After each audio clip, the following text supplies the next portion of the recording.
হজের দিন উনি ওটের সামনে বসা, পেছনে ফদল ইবনে আব্বাস রাদিয়াল্লাহু তাআলা আনহু, আব্দুল্লাহ ইবনে আব্বাসের ভাই, রাসূল সাল্লাল্লাহু আলাইহি ওয়াসাল্লামের কাজিন, রাসূল সাল্লাল্লাহু আলাইহি ওয়াসাল্লামের কি কাজিন। তো রাসূল সাল্লাল্লাহু আলাইহি ওয়াসাল্লাম বিভিন্ন মাসআলার উত্তর দিচ্ছেন। কি করতেছেন? মাসআলার উত্তর দিচ্ছেন। রাসূল সাল্লাল্লাহু আলাইহি ওয়াসাল্লাম হজ করেছিলেন কয়টা বলেন তো দেখি, কে জানে? হ্যাঁ, মাত্র একটা করছে। ঠিকঠাক আছে তো উত্তর? সবাই বলেন কয়টা হজ করেছিলেন? হ্যাঁ, আসলে রাসূল সাল্লাল্লাহু আলাইহি ওয়াসাল্লাম কেবলমাত্র জীবনে কয়টা হজ করেছেন? একটা হজ করেছেন, 4টা উমরা করেছেন।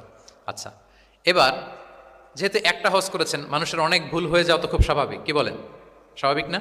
স্বাভাবিক। ফলে 10 জিল হজ, যেটা ভেরি হ্যাকটিক ডে, একদিনে অনেক কাজ করতে হয়, 5টা কাজ।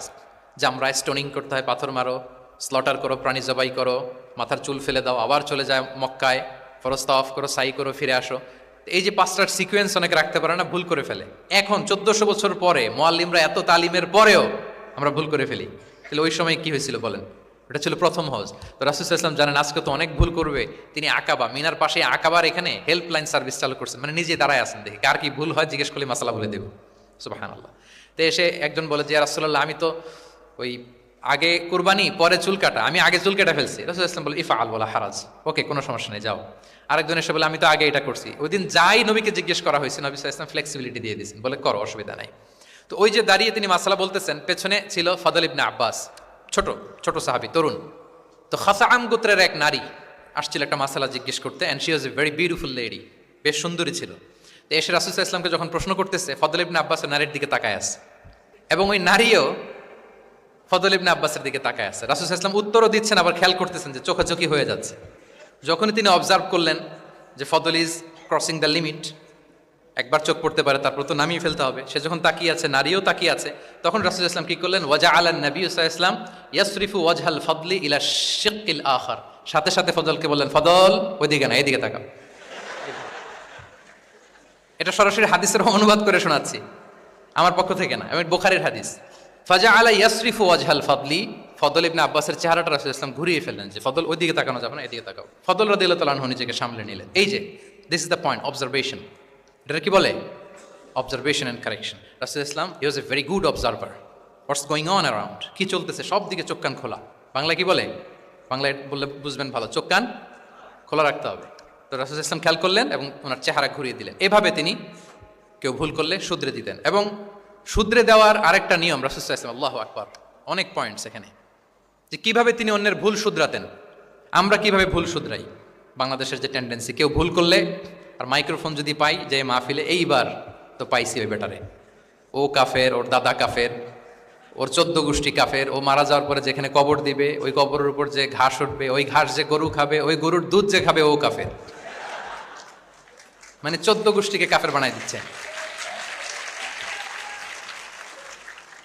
আমি জাস্ট সিনারিওটা আপনাদের সাথে শেয়ার করি, যে নিয়ম হচ্ছে কি।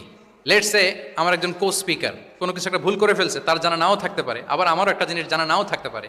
কেউ ভুল করলে শুধরানোর নিয়ম হচ্ছে, সে যে ভুলটা করলো এটা যে ভুল এটা জানানো, যে অনেকে এরকম এরকম বলে, আসলে এটা ঠিক না, বরং ঠিক হচ্ছে এটা, এবং এর পক্ষে দলিল হচ্ছে এটা, জাস্ট এটা বলে দাও।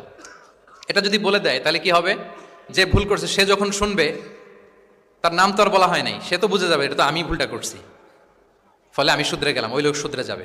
আর বাকি যারা লিসেনার, শ্রোতা, তারা সবাই সতর্ক হয়ে যাবে। তাইলে যেটা উদ্দেশ্য ছিল কাউকে শুধরানো, ওটা হয়ে গেছে না? কারো নাম নেওয়া প্রয়োজন হয়েছে? বলেন তো।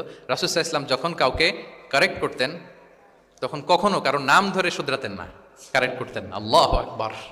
নাম ধরে শুধরাতেন না, পাছে না সে লজ্জা পেয়ে যায়, পাছে না সে বিব্রত হয় মানুষের সামনে। সুবহানাল্লাহ। অন্যের রাইটস, অন্যের ব্যক্তিত্বের ব্যাপারে কতটা মর্যাদাশীল ছিলেন। কারণ কারো নাম ধরে তো আমার শুধরানোর দরকার নাই, এটা যে ভুল, সোসাইটিকে এটা জানালেই হবে।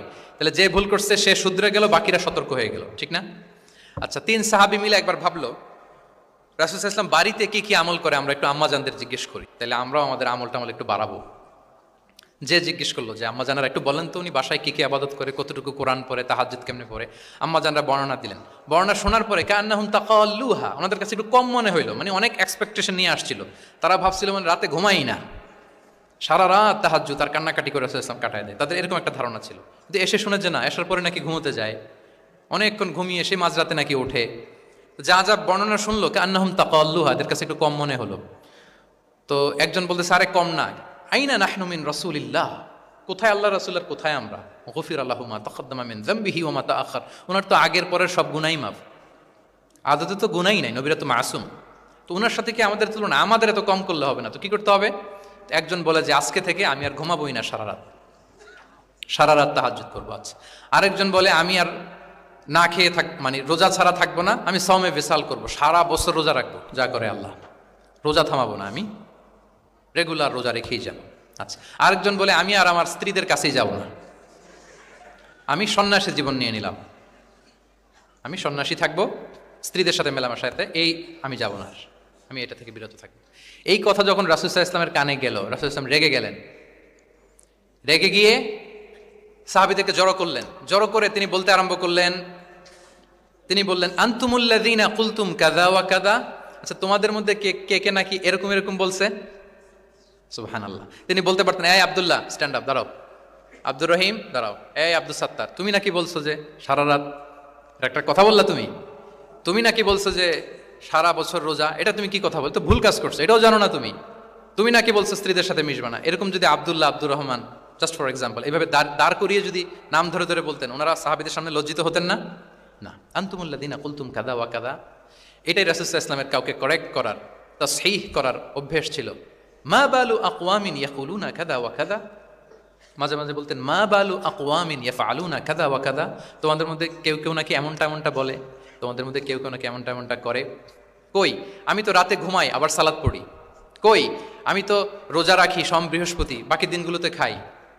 কই, আমি তো আমার স্ত্রীদের সাথে মেলামেশা করি।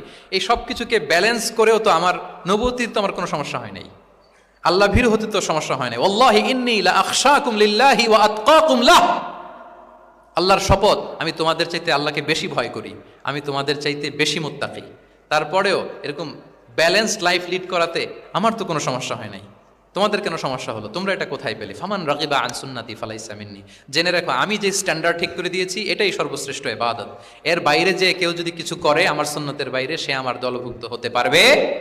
সুবহান। এরকম যখন ধমক দিয়ে শাসিয়ে দিলেন, যেই তিনজন সাহাবী এই কথা বলছিল ওনারা তো শুধরে গেলেন, ওনারা তো টের পাচ্ছেন যে এগুলো আমাদের কি বলতেছে, ওনারা টের পাচ্ছেন না, শুধরে গেলেন, আর বাকিরা সতর্ক হয়ে গেলেন। আল্লাহু আকবার। সো এটা হচ্ছে কারেক্ট করার নিয়ম।